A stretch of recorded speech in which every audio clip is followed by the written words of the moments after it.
अस्सलाम वालेकुम। सिंध के ताकतवर तरीन अफसरान को आज ओहदों से हटा दिया गया। ये तमाम वो अफसरान हैं जो सिस्टम की सिफारिश पर लगे हुए थे और इनको हटाना नामुमकिन था, बल्कि ये वो लोग थे जो कि सिस्टम को अरबों रुपए कमा के दे रहे थे। और ये अरबों रुपए सालों में नहीं कमा के दे रहे थे, बल्कि अरबों रुपए महीनों में कमा के दे रहे थे।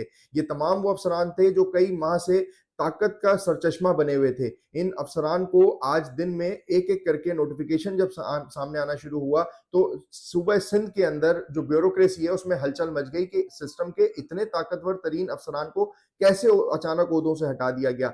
इन अफसरान में कौन कौन है, पहले उन पे बात कर लेते हैं। सबसे पहले डिप्टी कमिश्नर मलीर है इरफान मिरवानी, उनको ओहदे से हटाया गया। डीसी जैकबाबाद है, उनको ओहदे से हटाया गया। इसी तरह से डीसी किमाड़ी है ताहिर जावेद चीमा, जो सिस्टम के इंतहाई इस टाइम पे करीबी अफसर थे और बलोचिस्तान से जो एक सबसे स्ट्रॉन्ग सिस्टम समझा जा रहा था ब्रोही सिस्टम, उनके करीबी अफसर थे, उनको हटाया गया। इसी तरह से शहजाद फजल अब्बासी हैं डीसी ईस्ट, ये भी इंतहाई करीबी सिस्टम के अफसर थे जिनको कहा जा रहा था, जिसका नाम था एजी सिस्टम। उस एजी सिस्टम के सिफारिश पे तैनात ये अफसर थे शहजाद फजल अब्बासी डीसी ईस्ट, इनको ओहदे से हटाया गया।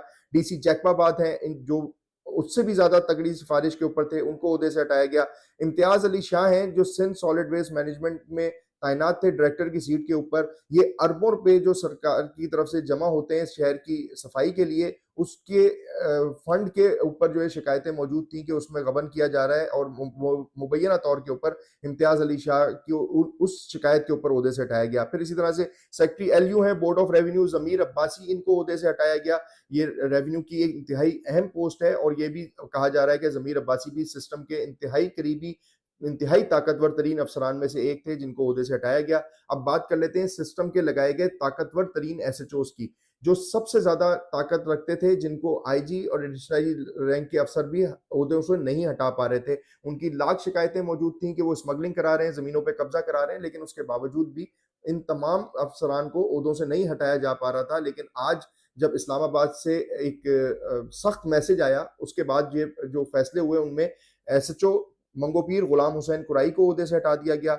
एसएचओ मोचको बशीर वद्दो हैं, इनको ओहदे से हटा दिया गया। गुलाम हुसैन कुराई सिस्टम के सबसे ताकतवर तरीन एसएचओ थे, और बशीर वद्दो के बारे में जरा ये बताते हैं कि उनकी तैनाती मोचको में भी गुलाम हुसैन कुराई ने कराई हुई थी, और मोचको से लेके मंगोपीर तक नादन बाईपास की तमाम जमीनों के मामला और मोचको में जितने भी जमीनों के मामला थे, ये सिस्टम के लिए काम कर रहे थे, और ये भी ब्रोही सिस्टम का हिस्सा थे, जो कि जमीनों पे कब्जा कराने के साथ साथ स्मगलिंग की जो लाइन चल रही थी उसमें भी शामिल थे। इसी तरह से एसएचओ क्लिफ्टन जो सिस्टम के करीबी अफसर थे, आजम राजपर, इनको हटाया गया।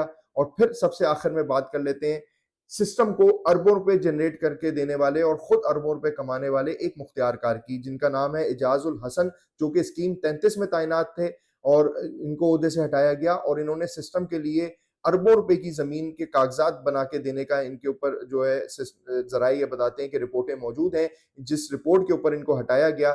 और सिंध में पिछले कुछ माह से 3 सिस्टम थे जो आपस में लड़ाई कर रहे थे या ताकत का सरचश्मा थे।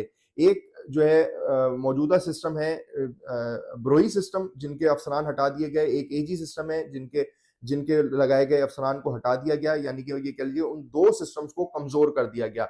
अब एक लॉबी जो है वो वज़ीर आला सिंध की है, जो कुछ दिन पहले वज़ीर आला सिंध से जो अहम शख्सियात हैं उन्होंने शिकायतें की कि ये जो मुख्तलिफ डीसीज लगे हुए हैं, ये उनकी बात नहीं सुनते, इलाके में तरक्याती काम नहीं कराते, फंड्स में गबन हो रहा है, और शहर में सड़कों की सफाई के लिए जो पैसे जा रहे हैं वो नहीं हो रहा, स्कीम 33 में जो है जमीनों के ऊपर कब्जा हो रहा है। तो इस तमाम बातों के ऊपर वज़ीर आला सिंध ने मुख्तलिफ जगहों के ऊपर खुद को ये बताया कि ये सिस्टम के करीबी तरीन अफसरान है, मैं इसमें बेबस हूँ, मैं उसमें कुछ नहीं कर सकता। ये ज़राए बताते हैं कि वज़ीर आला सिंध ने भी अपनी बेबसी का इजहार किया।